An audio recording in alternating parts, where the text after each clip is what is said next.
Hey guys, Dragon Ball Super Manga Chapter 10 has been revealed recently and I'm going to review it shortly in this video. Basically, from a fan's perspective, the manga didn't reveal us any new information like it used to do. Basically, it just caught up with episode 34 of Dragon Ball Super anime series. Previously till manga chapter 9, the manga was ahead of the anime and we used to get further continuation of the story in the manga, which was later shown on anime. But it looks like from now on the anime will be ahead of the manga, and I personally think that's the right way to go. Now, chapter 10 was basically a catch-up with the major outcomes obviously being the same. However, they made some mini changes in the details, and in my eyes, they made one very major change, or at least avoided a major thing. That I will highlight now. So mainly, the story follows Frost suddenly stuns and defeats Goku. No one knows what happens. Frost still keeps up the good guy act. Then he defeats Piccolo. At this stage we see the poison needle identified by the galactic patrolman Jacko, and when he was about to be disqualified, Vegeta overturned that, made Piccolo forfeit, and challenged Frost into a match. In my opinion, overall the anime did it better, but there were certain things which were done better in the manga.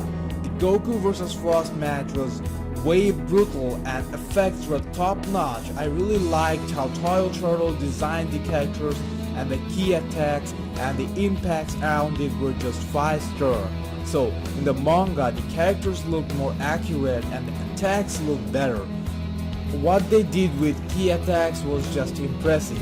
Like they go boom boom and the key attacks are all over the place, touching the air barrier and all. It looked very explosive and brutal. One more thing, Frost looked to have given Goku a better contest in the manga than in the anime. Honestly, I thought the anime made Frost look too weak with all those fails and especially the expressions. Here he's just like misses a move and then goes to another instantly, not making him look like an idiot. The climax scene was played out fast.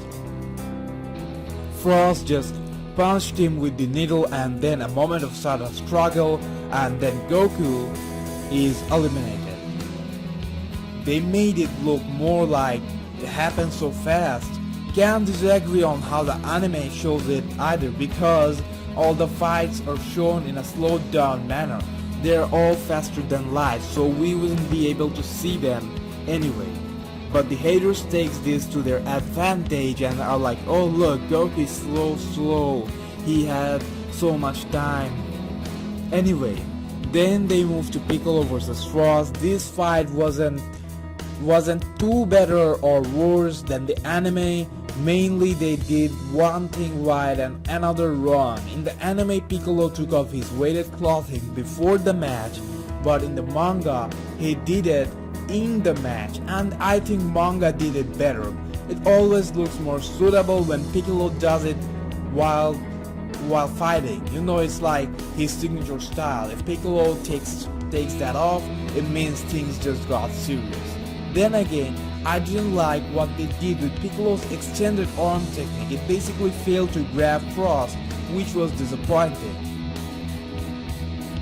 Because Piccolo grabbing Frost with that extended arm was probably the coolest thing in the anime. So that led to a different way of taking Piccolo out. He poisoned him with a punch like he did to Goku and then eliminated him quickly. Now, coming to the major change they made here, as we know, in the anime Frost revealed how he cheated with Universe 7 and how he manipulated people of his own universe like Kabe. He explained how much of an evil mastermind he is with such an evil smile. It just made us want to break him into pieces for playing with us. There was this initial impression of him being a hero and a savior, Peace Prize winner, and then he reveals that he actually pretends to be good, runs underground organization to attack a specific country or planet, and then he pretends to defend it. All that for advantage of his business scheme. It's like world politics described in short. He is not only evil but an evil mastermind, the likes of that we rarely see on Dragon Ball. And the scenes and lines worked out perfectly. It touched the audience so much and pissed everyone just like a heel character is supposed to do. So in other words, it was the best part of describing how evil Frost was. But in case someone reads the manga only, they won't know that Frost is an evil mastermind. He just cheated and he's like, oh yes, I did it for the win, just finish it off quickly. They didn't make Frost look nearly as evil as he is in the anime. They didn't use the complex yet very evil plans of Frost in the manga. All that peace prize and using war for business, it's not there. I kind of find it hard to believe that they are going to leave out such an important part. I feel as though they will perhaps mention these details later on. However, they did detect he was cheating and was about to disqualify him when Vegeta interfered. Yes, that the entire main thing went on according to the plot. But I'm just surprised and disappointed that they laid out this evil mastermind part, which actually perfects the twist. If you read the manga only, you wouldn't feel nearly as betrayed as anime made you feel. Anyway, I am adding a Dragon Ball Super episode 35 preview in which I talked about Vegeta vs Frost matchup in this video. So if you want to continue watching, do it.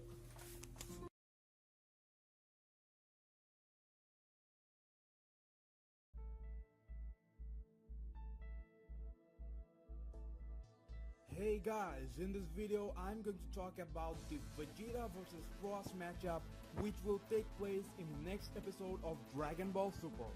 As we know, Frost surprisingly stunned and defeated Goku, and then his winning streak continues as he defeated Piccolo.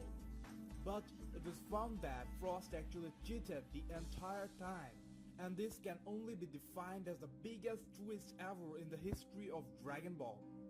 He played and deceived us so bad that some of us can't yet accept the fact that he is twisted, so he's a twisted son of a bitch just like the rest of his race we know of. Yes, all those generosity, handshakes and being a good Freezer's guy was a part of the plan. He is nothing more than an evil space pirate, and the galactic patrolman Jacko caught him cheating in the match. He actually used a modified form of needle to stun and then defeat both Goku and Piccolo. Though he claimed it's not cheating because it's a part of his body, his claim wasn't accepted by the referee as he states that it was a clearly modified part. And the evil laugh Frost gave almost burned us all from inside.